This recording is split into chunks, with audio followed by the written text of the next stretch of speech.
Howdy folks, welcome to another episode of Bikes, Burgers, Beers, and in this case, also, again, watches.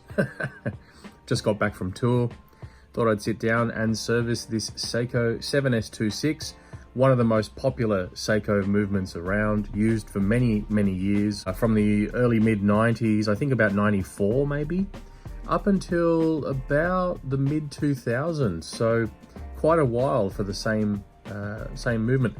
The reason I'm making this video is because I want to show you guys what happens when the date changes at midnight, because a lot of people, and you'll notice, apologies, there are parts missing, but that's because I've taken the day wheel off so we can see how the mechanism works. What happens is a lot of people say, oh, well, why does it say in the manual, and why does everyone say online, don't manually change the date over, for example, like this. When you change the date over, why not do that when you're between the hours of, let's say, 9 p.m. and 3 a.m. So I'm going to show you why, because the reality is nothing's going to go horribly wrong, but there's the likelihood of damage over a period of time. So what I'm going to do right now is, you can see I'm in the date setting option, and if I was to turn it the opposite direction, you'll notice this little plastic wheel underneath this plate moves over to the left. So adjusting the date, and then if I was to move it the other way, it comes back that way. I'm just going to put this into time adjustment mode, and you'll notice other gears are moving now, okay? Particularly this one hiding underneath here. This one here, which is actually our hour wheel, and you'll notice this plastic gear up here. Now this is the one that flicks the date over at midnight, and you'll notice there's two different types of teeth on here. Now there's these ones here, these two little teeth. They are there to change the day disc, which is again removed so we can see this working. And you can see as it pops around, now you'll notice as this pops around, it's going to come down towards this way, which makes the day change at midnight. And then see this tab up here underneath? What this is going to do is make contact with the tooth right here on this date disc, and it's going to push it over that way. So let's watch that happening. I'll see if I can capture this on camera. So here it comes, we're getting close to midnight. You'll start seeing the day disc or the date disc moving. And here it comes, midnight, we're getting very close. And it's going to flick over now any second.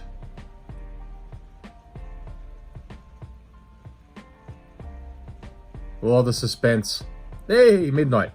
All right, so we're at midnight right now, but you can see these two teeth are down here, and what they're going to do is mesh, if you use your imagination, mesh with teeth that are going to be on the back of the day disc. Okay, there you go down here. This hasn't been cleaned yet. So there we go, day disc. If we look here at this tab coming up this way, we can see that little tooth on the end of this pushed the tooth that's in line, which basically look like these little shark's teeth here. Now, watch what happens. I'm going to bring this back around again. I'm going to get it close to midnight. Let's call this 11:35. Let's say it's 11:35. You're going to go back into day change mode because I want to adjust the date. Now see how it works? It works fine, doesn't it? But notice something happening. This plastic arm here is bending, which is creating more friction, but also fatiguing this piece of plastic here. And I often find a lot of these movements have one of these wheels, this black wheel here with the broken arm. Now I'm going to keep trying to adjust it, and I can actually feel a slight bit of pressure here in the stem. Oh, you see that? You see how this plastic little arm here bends so much and then springs back? And what's actually happening is it's flicking over, and now the date is changing once that tooth has overcome the tension on this arm here. Over time, that will fatigue, and over time, that will break. What it's also doing is causing undue stress onto these little shark's teeth that are on the date disc. And what you'll also find is eventually you'll cause more damage by these little plastic particles breaking off and going inside the movement and causing you all sorts of other damage and grief. Anyway, that's the reason why they suggest you don't manually change the date anywhere sort of around, say, 9 o'clock to about 3 o'clock in the morning, because you can see we've just passed midnight, or we're about to pass midnight. Actually, let me put it back into time mode. So here we're coming on to midnight, and of course, because the date has already manually been changed, it's skipped past the tooth. So let's go back. Here we go. So we're coming around, this is like 11:30, 11:45, midnight, okay? And then you can see that arm is still there as I'm advancing this, and it's not gonna clear this until it gets down to here. And by that stage, it's 2 or 3 o'clock in the morning.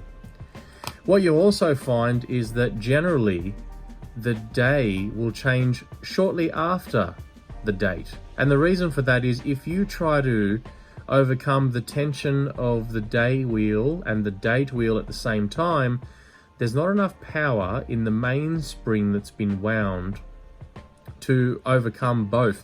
It takes up a lot of power. It could possibly even break more parts in the watch. So that's why your day and date doesn't change at the exact same time. Anyway, folks, I hope that was educational for anyone who's ever had a watch that goes, oh, I wonder why you're not allowed to change the day and date, you know, between the hours of 9 p.m. or 10 p.m. or something like that and 2 or 3 a.m. in the morning. That's why. It's because manufacturers unfortunately cheap out and they use plastic parts. Nothing wrong with this. It's just that they're cost cutting. Okay, so anyway, I'm going to pull this watch apart, service it, put it back together, and stick it inside a watch and enjoy it. Thanks for watching. Ta-da.